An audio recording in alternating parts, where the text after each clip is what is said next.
Nestled away in the northern part of Newport, the Big Creek reservoirs serve as secluded spaces for people to get outdoors. We love our reservoir. People recreate out here. But the two dams holding back the water are at a high risk of failing. We found that both these dams were seismically not capable to handle even a 3.0 earthquake. Newport Mayor Dean Sawyer says the threat of the dams collapsing is the biggest problem in Newport right now. There's 20 houses down here that are in the flood zone. They will have 30-second notice to get out, and there's no way they could do anything. The floodwater would take out the wastewater facility and Highway 101 and would leave the entire city without drinking water. It would be catastrophic to our community. The city of Newport has a plan to build a new dam to replace the two at risk of failing. But Mayor Sawyer is still working to get funding for the $80 million project. He says it's just too much to ask residents to pay. We have about 35% of our population here are seniors. There's no way that they could afford the increase in property taxes, and even normal people couldn't take that big of a hit.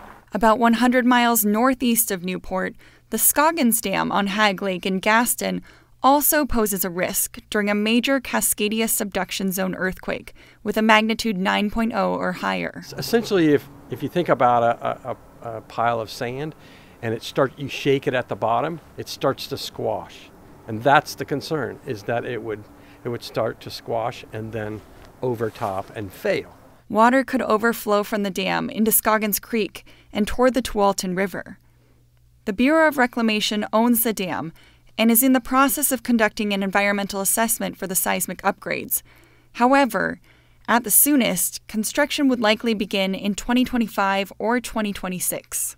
Tom Vanderplaat from Clean Water Services, one of the agencies that uses water from Hag Lake, is also hoping the new dam design could allow for additional water supply. We are interested in the opportunity that if they're going to do something here, shouldn't we leverage that opportunity to try to figure out if we need more water? Funding is also an issue with the Scoggins Dam.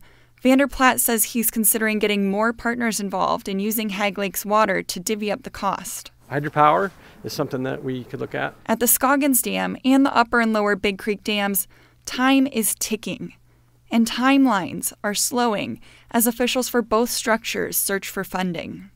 Cascadia Subduction Zone has been shown to be there, and not if we're going to have an earthquake, it's when we're going to have an earthquake. Amanda Arden, KOIN 6 News.